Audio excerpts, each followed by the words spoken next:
오늘 여러분과 함께 나눌 신명기 말씀 묵상의 제목은 믿음과 그리고 순종입니다. 신명기 율법에 대한 가르침입니다.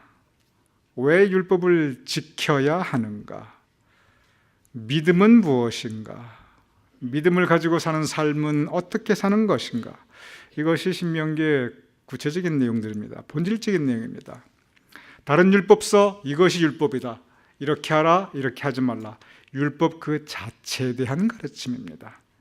신명기는 제가 늘 말씀드린다만 해석 그리고 의미가 들어가 있습니다.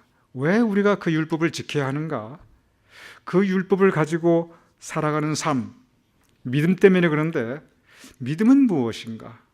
근본적인 신앙의 주제를 우리에게 가르치고 있는 것이 신명기입니다. 계속 반복되는 신명기의 말씀, 신명기 11장, 오늘 11장 말씀을 묵상할 차례인데 11장 1절 계속 반복됩니다. 우리 같이 읽어보시죠. 시작. 그런즉 내 하나님 여호와를 사랑하여 그가 주신 책무와 법도와 규례와 명령을 항상 지키라. 책무와 법도와 규례와 명령, 결국 율법입니다. 율법을 항상 지키라. 그런데 왜 지켜야 하는가? 근본적인 이유가 무엇인가? 내 하나님 여호와를 사랑하여, 하나님에 대한 사랑입니다. 즉 다른 율법서 율법이 이것이다, 지켜라. 모세는 한 걸음 더 나갑니다. 왜 지켜야 하는가? 하나님을 사랑하기 때문에. 하나님께서 우리를 사랑해 주십니다. 그래서 우리가 하나님을 사랑합니다. 그런데 우리를 향한 하나님의 사랑과 항상 같이 가는 게 있습니다. 사랑과 항상 같이 가는 것. 신명기 오늘 11장 7절인데 우리 같이 읽어보죠. 시작. 너희가 여호와께서 행하신 이 모든 큰 일을 너희의 눈으로 보았느니라.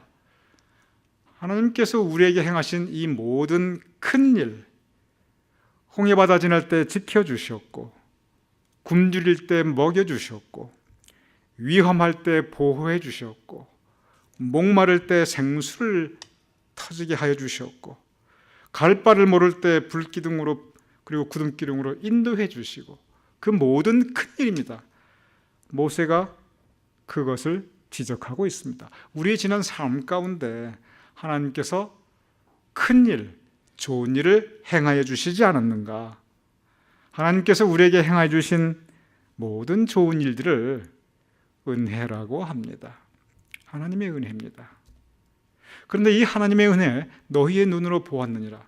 이 은혜는 볼 수 있는 영안을 가진 사람만이 볼 수 있습니다. 영안이 닫혀 있으면 은혜가 안 보여요. 다른 것들이 보입니다. 제가 가끔 말씀드립니다. 특별히 새벽에 그런 말씀드립니다. 오늘 우리에게 새로운 하루가 밝았습니다. 6월 1일입니다. 가만히 생각해 보십시오.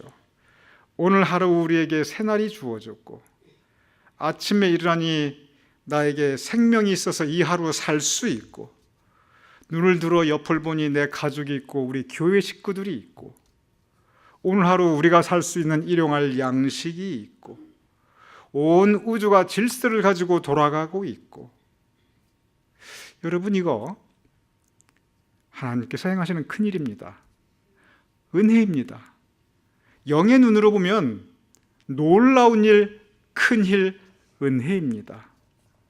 그런데 영의 눈이 닫혀 있으면 또 하루 밝았나 보다. 내 마누라, 내 남편 옆에 있구나. 그냥 다 당연하게 느껴집니다. 이 세상에 당연한 것은 하나도 없습니다. 모두 은혜입니다. 다시 한번 띄워주시겠어요? 그래서 여호와께서 행하신 이 모든 큰 일, 하나님께서 우리를 사랑하시는데 사랑하실 때 사랑으로 끝나는 게 아니라 우리에게 큰 일을 행하여 주십니다. 그것이 은혜입니다. 그래서 사랑과 은혜는 언제나 같이 가는데 그런데 이것은 너희의 눈으로 보았느니라. 볼 수 있는 눈이 있어야 됩니다. 그것을 영안이라고 합니다. 영의 눈. 우리 눈으로 볼 수 있는 걸 육안이고 그래서 우리는 보이는 것을 볼 수 있습니다. 우리의 영혼을 볼 수 있는 것은 영안인데 영안은 보이지 않는 것을 볼 수 있습니다. 이 세상은 보이는 것과 보이지 않는 것으로 이루어져 있는데 하나님의 사랑, 하나님의 은혜, 우리의 육안으로는 못 봅니다. 영안으로 볼 수 있습니다. 모세가 바로 이 가르침을 우리에게 주고 있습니다. 근본적으로 행하신 이 모든 큰일은 과거형입니다. 그런데 하나님의 은혜와 사랑은 과거에 머무르는 것만은 아닙니다. 하나님의 은혜와 사랑은 현재 그리고 미래로 이어집니다. 같이 보겠습니다.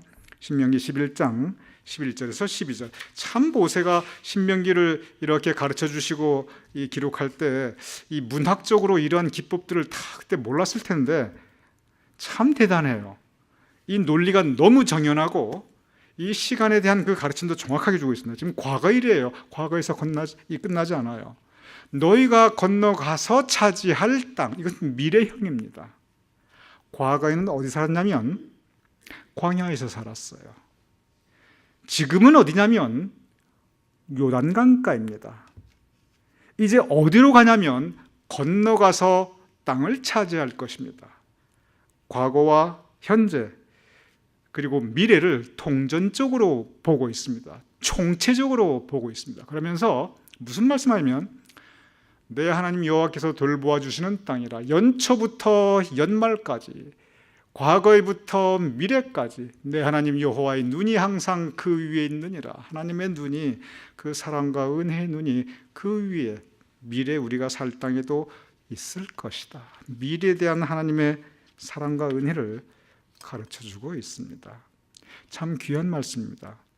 신명기는 근본적으로 광야 생활을 마치고 가나안으로 들어갈 그 직전, 요단강가에서 이스라엘 백성들에게 거듭신 다시 명령을 거듭해서 알려주고 가르쳐주는 그 교훈의 율법입니다. 그런데 바로 그 시점에서 과거와 그리고 현재와 미래 전체를 흐르고 있는 하나님의 사랑과 은혜, 모세는 설교하고 있습니다.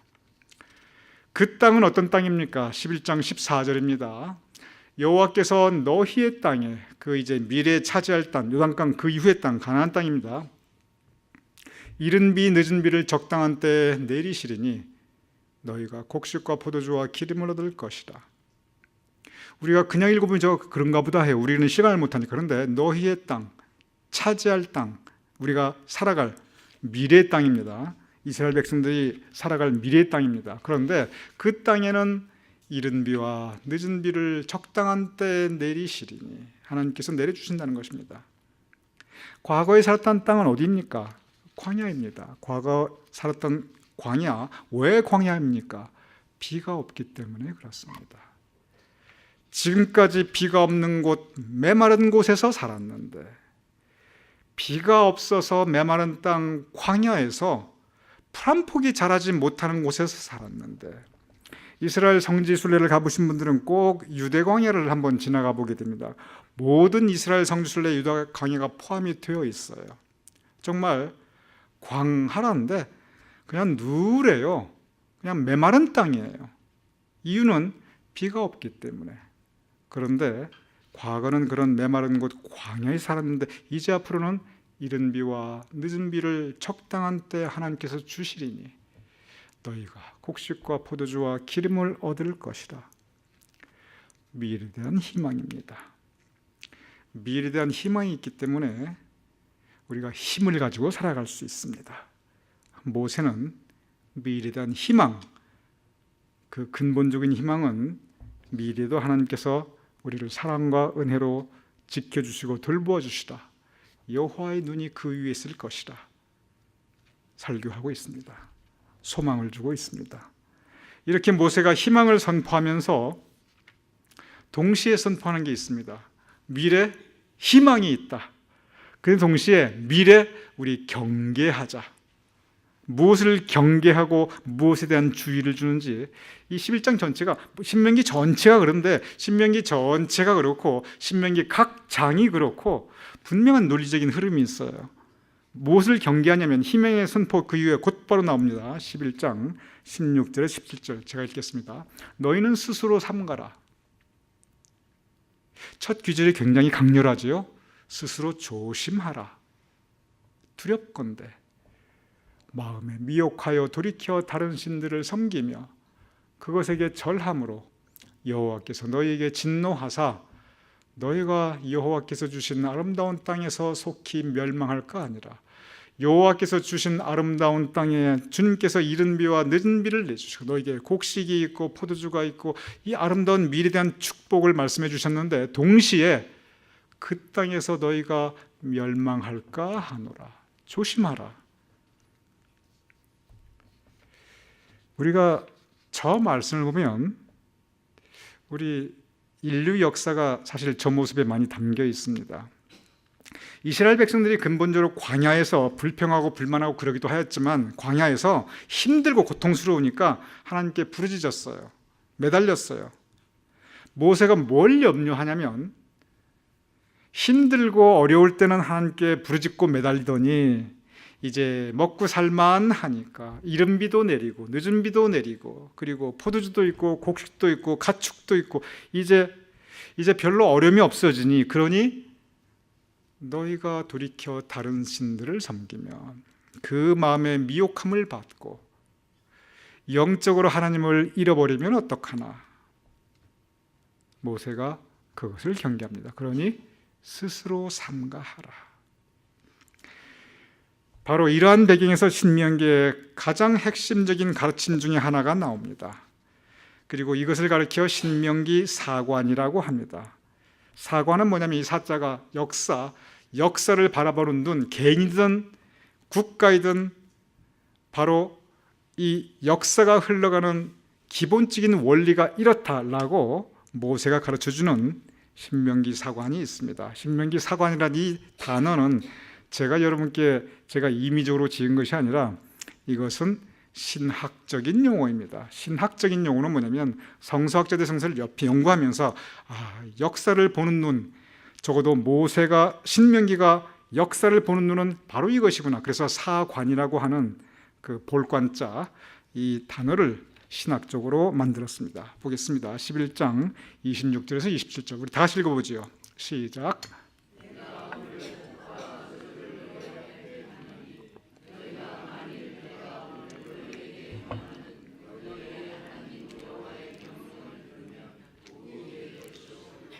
내가 오늘 너희 앞에 복과 그리고 저주를 두느니, 그리고 좀 더 나가다 보면 생명과 사망을 두느니. 그래서 이제 이후에는 내가 너희 앞에 복과 생명을, 얼마나 아름다운 단어입니까? 복과 blessing, 그리고 생명, life, 그리고 저주와 사망, 하나님께서 진노하시고 심판받고 그리고 죽어야 되고, 이 두 가지를 너희 앞에 두겠다. 택하라. 바로 그것입니다. 복과 저주, 생명과 사망을 너희 앞에 있는데 택하라. 그런데 구체적으로 모세가 뭐라고 그러냐면, 만일 내가 오늘 너희에게 명하는 너희 하나님 여호와의 명령을 들으면, 즉 순종하면 복이 될 것이요. 여러분, 이 말씀이 여기서 끝나지가 않아요. 그 다음 말씀 제가 이걸 굳이 여기다 기록할 필요가 있을까 싶어서 제가 기록을 하지 않았습니다. 자, 너희 하나님 여호와의 명령을 들으면 너희에게 복이 될 것이요. 그럼 그 다음 말 무슨 말씀이 있을까요? 듣지 않으면 뭐가 있을까요? 여기 이 문맥을 보면, 근데 제가 그걸 안 썼어요. 왜냐하면 여러분에게 해당 안 되는 얘기예요. 우리에게 해당 안 되는 얘기입니다. 우리는 순종할 사람들이니까, 우리는 복 받을 사람들이니까. 그런데 이 모세가 바로 그 가르침을 줍니다. 복과 저주를 두겠다. 순종하면 복이 있을 것이요, 불순종하면 저주가 있을 것이니 그러니 순종하라. 이것이 모세의 가르침입니다. 인류 역사는, 성서의 역사는 바로 이렇게 이루고 가고 진행이 된다. 이것이 아까 말씀드린 신명기 사관입니다. 개인이든 국가이든 하나님의 말씀을 듣고 준행하고 순종하면 복을 받을 것이요, 그 앞에 생명이 있을 것이요, 불순종하면 하나님의 진노와 심판을 받아 저주를 받게 될 것이다. 사망할 것이다. 그래서 이 이후에 모든 구약의 역사를 보면 예수님 오시기 전까지 계속 무슨 이야기가 반복이 되냐면, 근본적인 반복이 뭐냐면 말씀에 순종해서 복받은 사람들, 말씀에 순종해서 그 국가 공동체, 민족 공동체, 이스라엘 공동체가 순종할 때 어떻게 복을 받는가, 불순종해서 어떻게 또 하나님의 심판을 받는가, 율법에 순종해서 복받는 그러한 개인과 민족, 그리고 율법을 불순종해서 다른 신을 섬겨서 하나님의 진노를 받고 심판을 받는 그러한 개인과 그러한 국가, 계속 그 가르침이 예수님이 오시기까지 계속 반복이 됩니다. 예언서, 예언자가 한 얘기가 뭐냐면 계속 똑같아요. 수많은 예언자가 있지만 예언자의 말씀은 보아라, 그러니 우리가 말씀대로 살자. 결국은 그겁니다. 보아라, 우리가 율법을, 하나님 말씀을 불순종하니까 이렇게 우리가 어려워지지 않았느냐. 아수르가 우리를 쳐들어오고 우리가 바벨론 때문에 고생하고, 왜 그랬느냐? 우리가 율법에 순종하지 않아서 그렇다. 그러니 우리 순종함에 살자. 그것이 계속 똑같이 반복되는 구약에 나타난 모든 예언자들의 가르침입니다. 바리새인들이 원래 굉장히 좋은 사람들입니다. 바리새인들은 어떻게 그 출발점이 뭐냐면 역시 그렇다. 그러니 우리 말씀으로 돌아가자, 성경으로 돌아가자, 율법으로 돌아가자. 그러니 우리 율법 지키자. 이게 바리새인들의 기본적인 가르침이에요. 그래서 모든 율법을 다 1.1획도 다 지켜야 된다. 그러다 보니까 율법주의가 뭐냐면, 그러다 보니까 정말 중요한 사랑과 은혜를 잊어버린 거예요. 이게 율법을 지키는데 왜 지키는지 그 이유를 잃어버린 거예요. 그래서 예수님께서 계속 그 부분에 대해서 비판을 하시죠. 그런데 다시 말씀드리면 예수님 오시기 전에 바로 신명기 사관 가장 핵심적인 것은 저 부분입니다. 복과 저주를 너희 앞에 두노니 순종하면 복이 될 것이요 불순종하면 심판받을 것이니 그러니 선택하라. 모세 제자인 요수아는 한 단계 더 나갑니다. 뭐라고 가르치냐면 그러니 선택하라. 나와 내 가족은 여호와를 따르리라. 그 말씀을 해요. 세상 누가 뭐라든 간에, 다른 사람은 어떻게든 간에 나는 순종하겠다. 나는 율법 지키겠다. 그 가르침을 여호수아가 똑같이 합니다. 그래서 결론이 뭐냐면 계속 반복되는 결론입니다. 11장 32절 우리 같이 읽어보겠습니다. 시작. 내가 오늘 너희 앞에 베푸는 모든 규례와 법도를 너희는 지켜 행할지니라. 저 말씀 아까 1절에도 있었고 지금 32절에도 있었고 앞에도 있었고 뒤에도 계속 반복이 됩니다. 그러니 우리 순종하자. 여기서 우리가 한 가지 유념해야 될 사항은 율법에 순종하면 복받는다고 분명히 나와 있습니다. 그런데 복받기 위해 율법에 순종하는 것은 아닙니다. 율법에 순종하다 보니 복은 부수적으로 따라오는 거지요. 율법에 순종하는 이유는 모세가 계속 강조하였듯이 하나님을 사랑하기 때문에, 주 너의 하나님을 사랑하라. 사랑하기 때문에 순종하는 것입니다. 사랑하기 때문에 남녀가 만나 아기를 낳는 거지, 아기 낳기 위해서 남녀가 만나가지고 그냥 아기 낳는 일에 모든 결혼의 목적이 있고, 그건 아니에요. 사랑하다 보니까 결혼하게 되고, 결혼하고 살다 보니까 하나님께서 복 내려주셔서 저렇게 손녀도 태어나고 저렇게 손자도 태어나고 이렇게 새로운 생명들이 태어나는 거지, 이것은 사랑의 결과입니다.